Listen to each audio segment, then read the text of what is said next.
जी अस्सलाम वालेकुम, मैं हूं Mohammad Mudassar. Welcome to my channel. उम्मीद करता हूं आप सब खैरियत से होंगे। आज हम इस टाइम मौजूद हैं जी Bahria town Rawalpindi phase 8 Usman block में, जहां पे हमारी कुछ 2-3 महीने पहले से कंस्ट्रक्शन स्टार्ट है। आज अल्हम्दुलिल्लाह हमारा ग्रे स्ट्रक्चर भी तैयार हो गया है। आज कुछ सवालात करेंगे। अगर आप हमारे चैनल पे नए हैं तो चैनल को सब्सक्राइब कर लें, बेल आइकन को प्रेस कर लें ताकि हर नई आने वाली वीडियो आप तक पहुंचती रहे।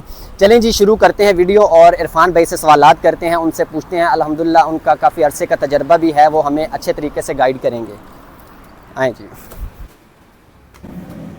इरफान भाई, मेरा आपसे पहला सवाल ये है कि प्लस्तर करने से पहले किन बातों का ख्याल रखना ज़रूरी है? शुक्रिया मुदस्सिर भाई आपका कि आपने मुझे आज जहमत दी और आपने मेरे से सवाल किया कि प्लस्तर से पहले किन चीज़ों का ख्याल करना है। देखें, सबसे पहले तो आपने जितनी भी इलेक्ट्रिकल कंड्यूटिंग और आपकी प्लम्बिंग की पाइपिंग है वो सारी की सारी आपकी होती है, वो आपने सारी की सारी कंप्लीट करनी है ताकि आपको बाद में तोड़ फोड़ ना करनी पड़े। और सेकंड चीज़ एसी पाइपिंग, ठीक है। जिस तरह से यहाँ पर आप देखें तो एसी के लिए पीवीसी पाइप हमने डाला है, बाद में आप एसी पाइप इसमें इजीली डाल सकते हैं।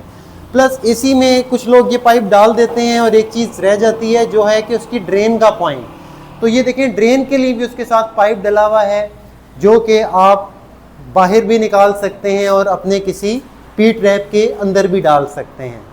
तो ये बहुत ज़रूरी है। इरफान भाई, मेरा दूसरा सवाल ये है कि प्लस्तर से पहले तराई लगाना क्यों ज़रूरी है? जी मुदस्सिर भाई, बहुत अहम सवाल किया है आपने।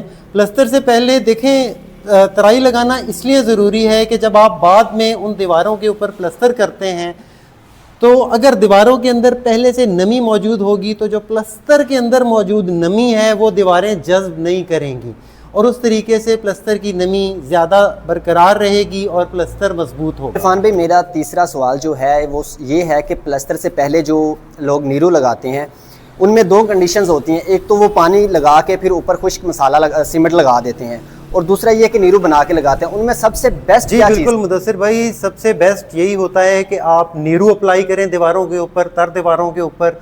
और नीरू का तरीका ये है कि जितना पानी है उतना ही सीमेंट हो और उसको आप कह लें कि दीवारों पे पहले अप्लाई करें। इरफान भाई, मेरा चौथा जो सवाल है वो ये है कि मटेरियल की रेशो क्या होनी चाहिए जो प्लस्तर के लिए हम यूज़ कर रहे हैं, और दूसरा ये है कि इसकी थिकनेस कितनी होनी चाहिए? जी मुदस्सिर भाई, ये भी बहुत अहम सवाल है आपका।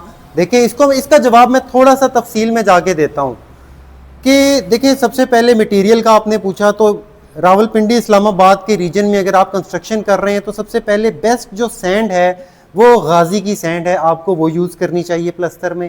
और उसके बाद जो रेशो है वो आपको 1:4, ठीक है, 1 सीमेंट और 4 आप कह लें कि सैंड की रेशो के साथ प्लस्तर यूज़ करना चाहिए। और थर्ड चीज़ आपने जो पूछी इसमें कि थिकनेस क्या होनी चाहिए, प्लस्तर की थिकनेस 12 mm से लेके 15 mm तक इसकी थिकनेस होनी चाहिए। अगर थिकनेस इससे ज़्यादा होगी तो प्लस्तर कमज़ोर होता जाएगा, और अगर इससे कम होगी तब भी प्लस्तर डैमेज हो सकता है। इरफान भाई, एक आखिरी सवाल रह गया, चौथा और आखिरी सवाल जो बहुत इंपॉर्टेंट है। अच्छा इरफान भाई, सवाल आखिरी ये है कि प्लस्तर कंप्लीट होने के बाद कितनी दफ़ा तराई लगानी चाहिए दिन में और कितने दिन लगानी चाहिए? जी मुदस्सिर भाई, ये भी बहुत अहम सवाल है क्योंकि प्लस्तर की सारी मजबूती का दारोमदार इसी चीज़ के ऊपर है। आपको प्लस्तर को दिन में 2 से 3 बार तराई लगानी चाहिए और हफ्ते कम से कम 1 हफ्ता आपको दीवारों को तर रखना है, तब प्लस्तर सही मजबूती में हो। जी इरफान भाई, बहुत शुक्रिया आपका।